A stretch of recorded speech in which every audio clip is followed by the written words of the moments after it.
Hi, she's Trixie, and I'm Sarah, and this is our Yarn World, a place where we come to share the love of yarn crafts and everything that it gives us, and everything that we hope it gives you guys. This is episode 42. We are excited. Today is... She's back. Yeah, I'm back. We're coming into the new year a little, hopefully stronger than how the end of the year ended on our end. I just had my birthday, Sunday. She's actually 25 now. I don't know how I wasn't actually anything before. You were always my daughter. I'm just saying. You hit a milestone. Oh. I hit another milestone. Yes. I'm not just 5, 10, 13, 16, 18, 21. I'm 25. Mm-hmm. So, we have a lot of things that we want to share with you guys to this week, and we're hoping to dive right into it right away because we just don't have a lot of time today. And so, not that we're going to rush the video, but we have our schedule is a lot more packed than it used to be. That's the best way of putting it. Yes. Without going into too many details, obviously this is something very important to us and we're not going to give it up. But, maintaining these sort of schedules with me having 2 very young kids and as busy of a lifestyle as we have with everything going on, it's just... That's where you're at right now. Exactly. So, who wants to share first? I think I will. I am excited, folks. I have gotten the quilt top done. Yes, it is done. And I filmed a small little video that I will insert somewhere within this video, whether it's I think it's gonna be inside the video or at the end. I was so happy to get that last stitch in. I'll tell you, working with 140 paper pieced blocks, and I put the 2 halves together, and you would think that would be very easy to sew, except it's very long. It had to go over chairs in my dining room because I had no one to hold it for me. And the weight of it. And the weight of it was so... And so... on this opposite side of where my sewing machine was, I had 2 chairs pulled out so that when it came this way, it could have something to land on and not pull on what I was trying to do at the machine. I didn't want it just going to the floor. I wanted it to land on something and just kind of gradually keep going. I was so glad to get that last stitch done. But, and then I was able to lay it out on the floor and get it all smoothed out and take that small video for you. So it's done. And now I just got to take all the paper off the back, which kind of is fun. I've been just sitting there with the grandkids this morning while I was watching them, and they were actually tearing some of it off too, so I had them busy helping me do it for a little while.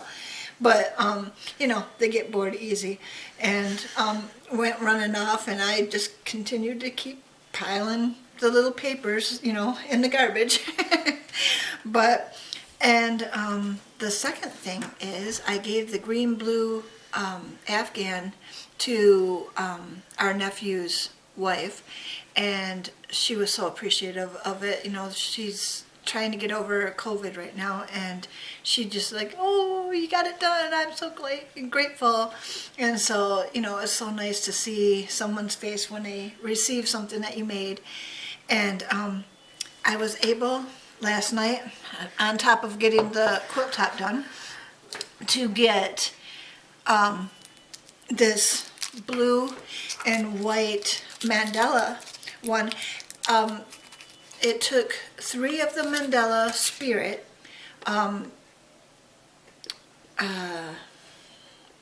cakes, and I don't even know how many whites it took. It was taking at least 2.5 whites to match the 3 each one of the cakes took at least 2.5 to 3 of the white to go along with it. But it's so pretty and it's so nice, and it's all done and sewed. The ends are sewed in, so it's teals and grays and silvers and dark blues and back into the teals again and all the way down. So, and this one went rather quickly because, well, it did take me a little bit longer than a week, but I wasn't working on it every day because I was working on that quilt. And what I found was when I was working on it at night, I would have it bunched up on my lap, and I didn't realize how long it was getting. And one night I stood up and I just decided, find out where you're at on this thing. Do you need to open up another mandala, which wouldn't be the same one? It would have had to been a different Type. Coloring. Yeah. It was still a mandala. Was it the dragon one? Yeah. I had 3 of the spirit and 1 dragon, and I figured I could use it. It was still had the teals in it and stuff. It just had some different colorings. And when I stood up to measure this, it was already up to here. And I thought, you know what? I'm just going to finish this little bit of blue, and I'm going to call it done. Mm-hmm. So it finished up, and I was able to sew in the ends and show it to you today. And that was my progress yesterday, as well as rolling up a couple colors for my next Afghan and getting a couple of rows started on that. But I'll show that to you next week. So that's what I was able to get done in a little bit of time. Well, I'm sorry, I stole some chocolate. I'm sure you saw it.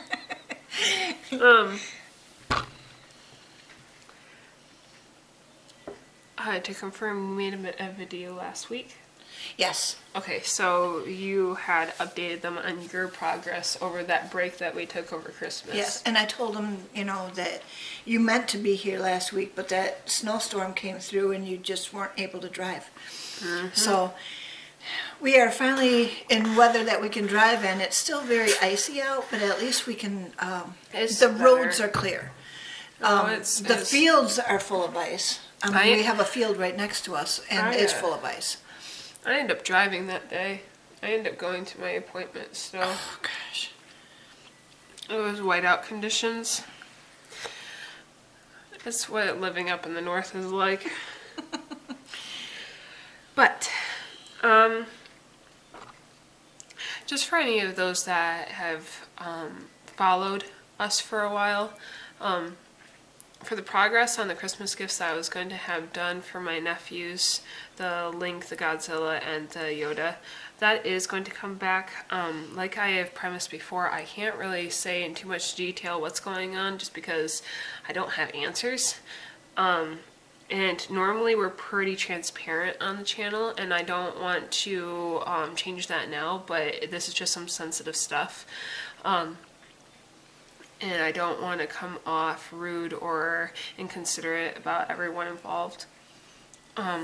There's just a lot of changes happening right now in our lives personally, and it's not that I won't get it done.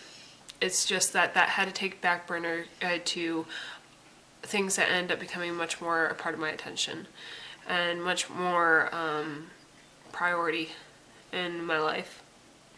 And all my brothers that these gifts would have gone to, they completely understood, and they said that they knew that I'd get to it when I was ready, and I was able to get the kids Christmas presents that they were able to enjoy, regardless some books. Yeah. So I'd say that was still something, and these will still be given to them. It's just a matter of when I get them done is now a little bit more to be determined right now, just because I need them to be on the back burner. But because I want to still do stuff, I need projects right now that are not as challenging. I need things that I'm able to feel like I'm doing without them having to be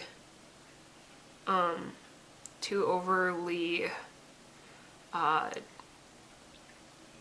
I don't know. I don't want to say challenging again, but not Where you have to think about it too much. yeah, that would be a good way of putting it. I want something that's kind of more meditative, calming, relaxing, the anchor throughout the day. Yeah. Something I can like throw some music in my ears or an audiobook and just be able to do. Or something to look forward to. Yeah, just something that I can just be able to relax around my kids with without too much thought, something that's just a constant repetition. And I had mentioned to you guys before that I had received these Mandela Lion Brand cakes, the Thick and Quicks. There are size 6 yarn, and they are, this particular cake is by the name of Stairwell, and it is a very nice, it's like a copper that goes into like, and this is all in like tweed form where it's like it has those flakes of other colors of like other fibers, other wool or whatever flakes that would go into a natural yarn, but it has that kind of look, and it goes from copper to like different forms of grays to like I don't know, it has that ombre effect where it goes in between colors and then it goes to like a white or whatever. It is very beautiful. The color scheme right there is those for how it goes from in and out, and it's beautiful yarn. My mother-in-law found this on sale and she really liked this, and it really matched kind of the aesthetic of her beige couch, and she was able to find these on sale, 4 of them on sale, and she's like, I know 4 of these are probably not going to be enough to make a full blanket, but I would really like this to be made into a blanket. I don't care how you make it, crochet, knit, I don't care, but would you make this into a blanket? And I have been sitting on it for a while because I was like, I don't want to just jump in. She gave this to me like October, November. I'm gonna say November. And I really had this vision of like something that would really showcase the yarn. I wanted something that would be definitely a usable blanket, but something that if you threw it over the back of the couch, it'd be very artistic. Yeah. You know, like kind of like the chevron blankets or very specific granny square blankets. But as I looked at the pattern and I saw how for an ombre this is very busy because of how quick it transitions and how it has those flecks and how rich in depth it can go on both spectrums, light and dark colors, I realized it had to be simple. And I was really feeling that this needed to be a knit. I knew crochet was going to be quicker, but it just wasn't feeling a crochet project to me. And I found this pattern. I apologize. This pattern was for free. It is a red heart pattern. It claims that this pattern level is at like an intermediate. My thoughts on that will be after. It's called the Mitered Square Throw and Pillow pattern. So you're able to make both. This pattern has both a throw blanket and a pillow pattern. And this is the basics of it, if you can see. It's a free downloadable pattern. I downloaded it. Obviously they were using a 4-ply yarn. I was using a 6-ply yarn, but obviously I feel like that's all up to your decision because it's all in squares. And pretty much you make the squares, and obviously too how big they turn out, you can choose how many you want. There's this portion of the design in which there's like this very obvious knit back and forth. I think it's called the Garter knit stitch, where you're just knitting back and forth on the whether it's the right or wrong side, and it gives this ribbed effect. And then it wanted you to go from the purls to the knit, the purl to the knit, constantly making sure that you saw that definition of that line and the depth of the But you pretty much cast on. So what the pattern is you cast on a number that can be divided by 2 plus 3. So if you wanted it to go, so let's say you do 24, because that could be divided by 2 and make 12, you would still have to add 3 to the 24, so it would be 27 that you'd cast on. Because what it is you have to be able to have the equal, because it's a square, you have to have what is going to consistently be even on this side and this side, but the 3 is what you decrease every other row. Okay. Every other row you decrease 3 right in the center, and it causes you to get a perfect square, but it's at a mitered angle. Yes. Which is, of course, the name of the pattern, the mitered square. And this design just comes out so beautifully. Now, why I was talking about the garter stitch up here is because I do believe it's called the garter stitch. I apologize if I'm not. It's because they were suggesting that you have this in a solid color and then showcase the rest of your ombres or your chosen constant color change in these patches where it's like timed, where you can choose to change between. Right. But I just kept it all in the same. And I really like that because I've already started on the next square. And you can see that because of where the one starts and the next one turns off, it's all gonna the ombre is gonna go wherever it falls. And so when I'm able to, these are definitely gonna have to be blocked because of the weight of it.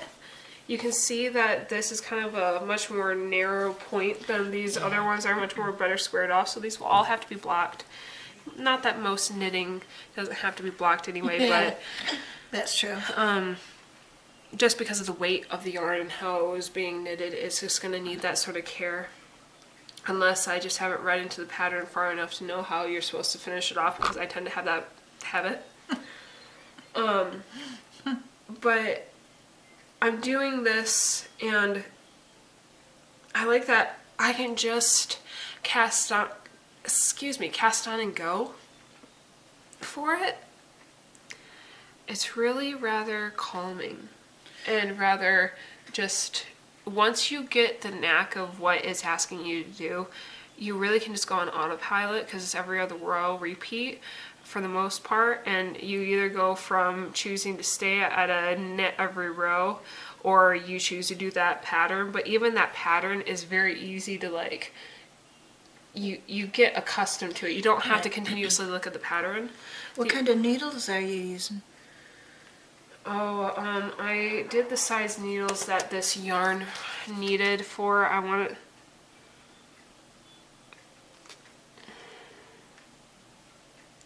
13 or 9mm. Let me see if that's true. So these needles should have that on here. A US 13. These needles are in the. You require circular needles.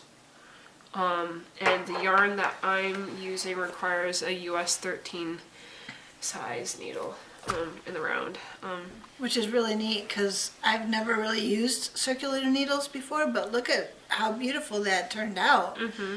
I think it's amazing. They say that this pattern is an intermediate level. I feel like this is really simple, and maybe this is just me, and if you're a knitter that has only stayed on stick needles, maybe the circular needle might become a little too complicated for you. You need that bendability because you're going on an angle constantly. You're going to stretch out the stitches if you're only on a straight. Yeah.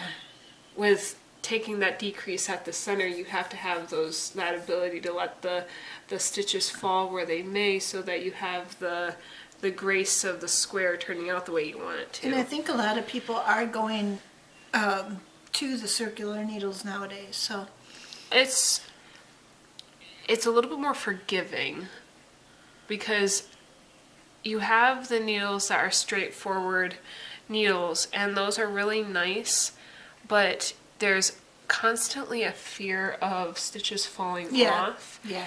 And I like that I can just kind of like twist my needles together into like a slight knot, and then it's just like Yeah, it's not going anywhere. Yeah, I can just stop and just kind of like twist it a little to keep it together. And I'm not necessarily in a fear that they're going to just fall off. True, yeah. But back to why I was talking about intermediate here. It might be the circular needles. It might just be because of figuring out how to do the decrease at the middle, or maybe just whatever. But it's a really simple pattern. There are other patterns that I would be very much willing to say, hey, this is not a beginner's pattern. You know, I am a believer that if you're willing to take the time to learn something, you can do the hard one.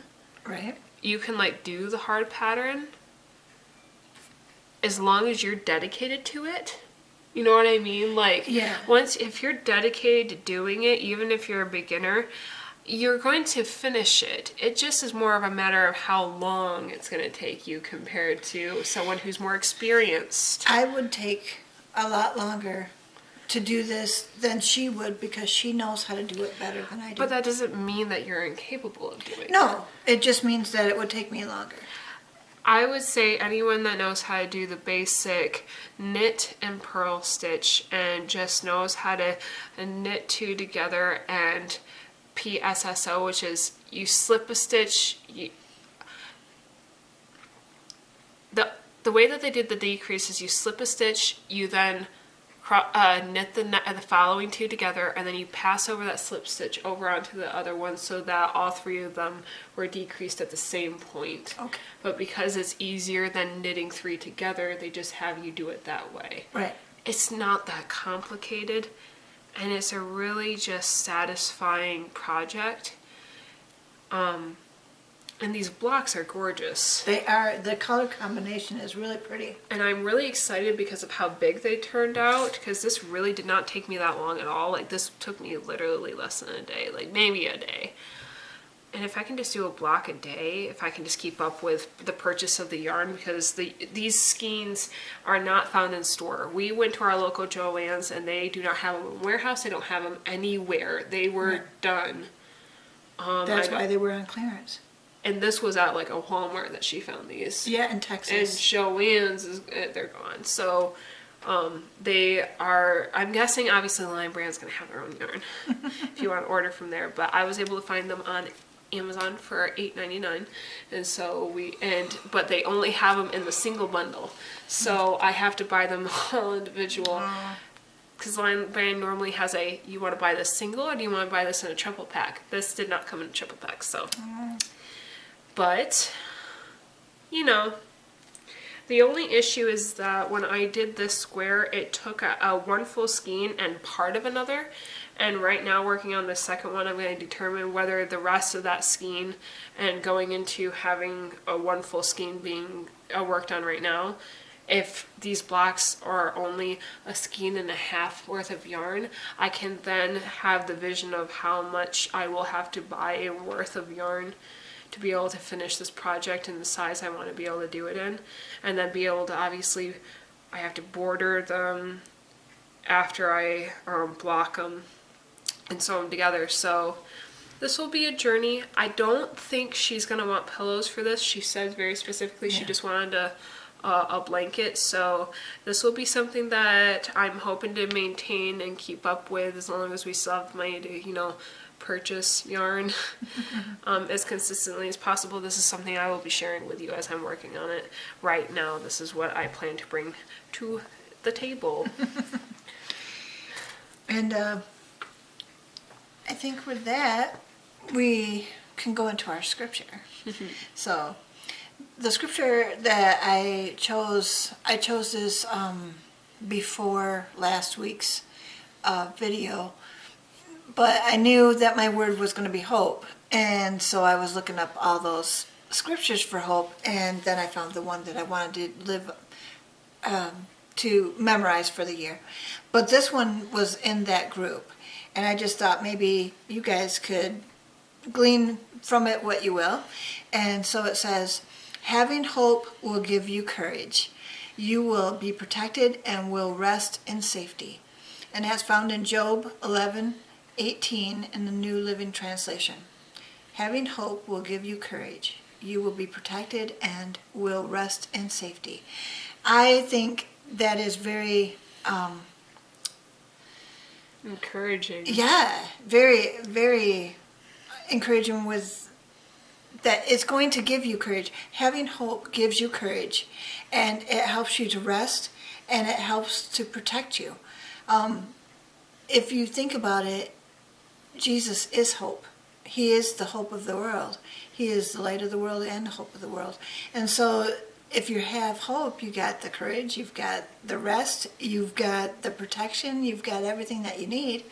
And I'm really finding that this word of the year, particularly this year, is helping me through a lot of things that just were damaging in 2020 and 2021 for me, particularly. I, received some bad news yesterday, but also it was also good news. I don't even know how to. My husband came home and he said that he'd had an accident at work. He's a construction worker, and so I always, I'm on edge when he tells me these things, because the last time he had an accident at work, he nearly cut his thumb off. So, but this time it was a window that they were trying to take out, and when they did that, being so cold outside, it broke. And it was a plate glass window, and it doesn't shatter, it goes into long shards. My husband was under the window when it started to fall, and he started to get out of the way, but it didn't move fast enough, and it did get him. It went through his Carhartt jacket, it went through the sweatshirt he was wearing, it went through this t-shirt and into his skin, in his back, just over his right kidney. And it could have been so much more damaging. It wasn't. God was watching him, made sure that he didn't get hurt too badly. His boss told him it was just a scratch and put a Band-Aid on it, and they went back to work. This happened before lunch, and my husband doesn't get home till after 4 o'clock, and so I didn't know anything about it until he got home, and I had to change the dressing, which was not easy for me. I'm not real good with blood, especially other people's, and it was something that I would have thought he would have had to go in for stitches, but he didn't think it was that bad. And so we did dress it. We put the Neosporin on the Band-Aid. We had the great big Band-Aid so that it would just cover the area. And this morning, after he got done with his shower, he asked me to replace the dressing again. And so I told him that it was already starting to scab over. So I was glad to see that. God does take care of us. It could have been much worse. It wasn't. And it's already scabbing over, which means it's healing, and it doesn't look infectious or anything like that. So, he could have been much worse. But for me, hope is giving me courage. So I've got to live out, my days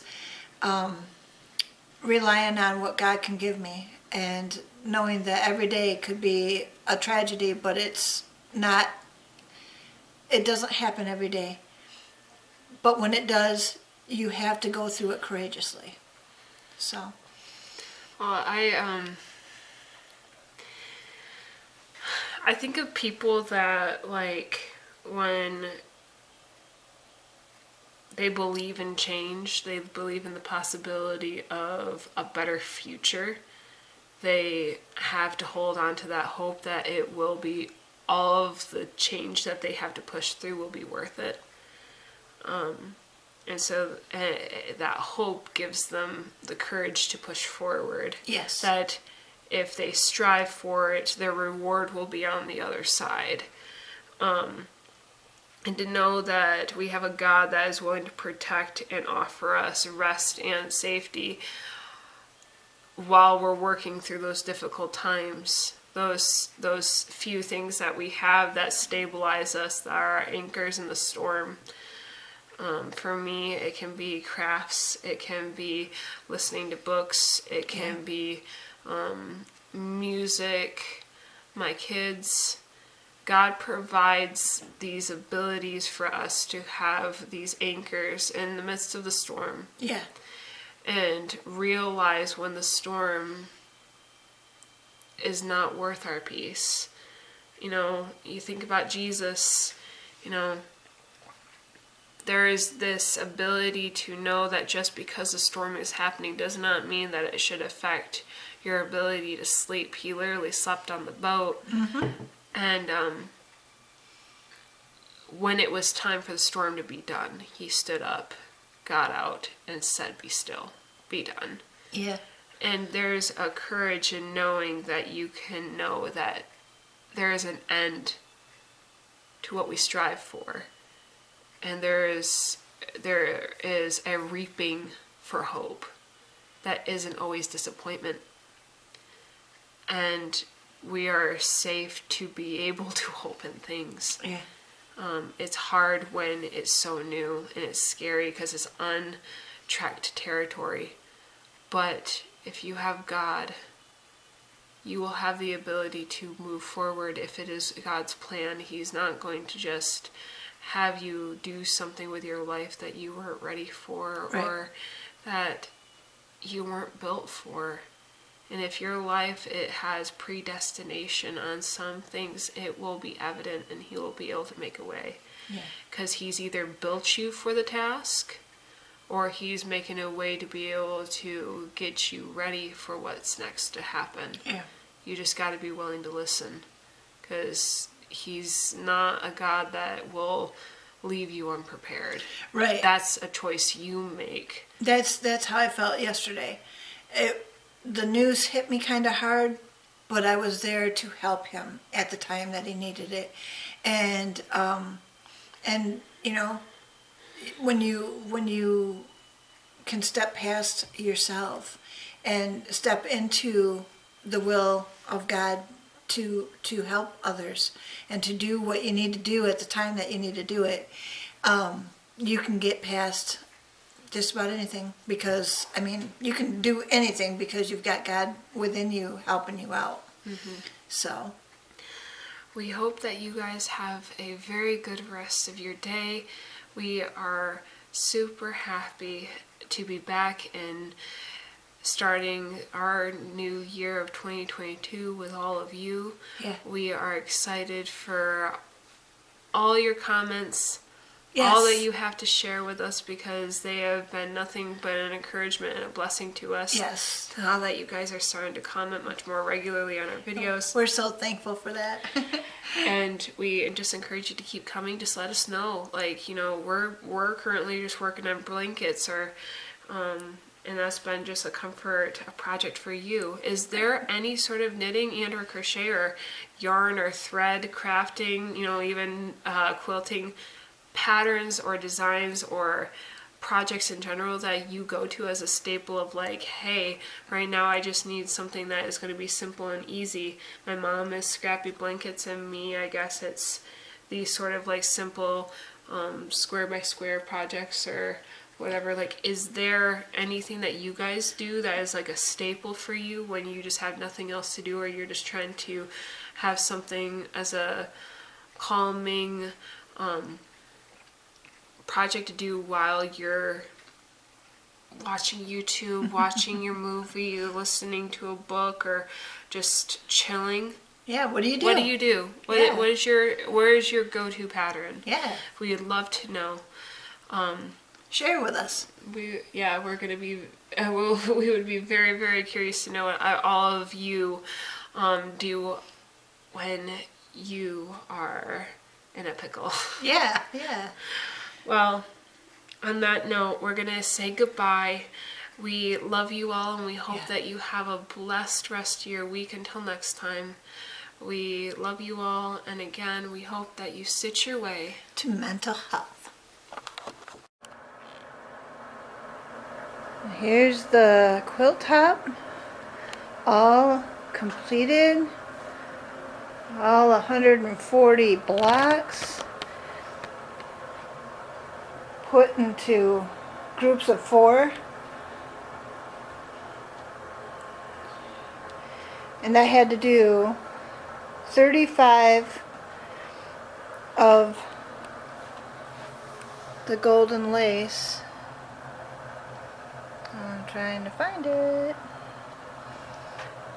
There it is.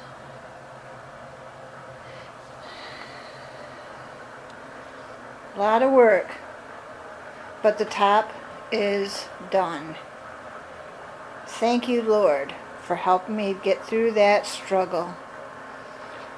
There was such a pull on the last row, well actually all the rows, but that last row with all the excess weight of the paper and the blocks. Oh, it was an actual struggle to try and get it done. But that last stitch, I just texted Sarah and I said, I am done. So, yep, I just wanted to show you that real quick.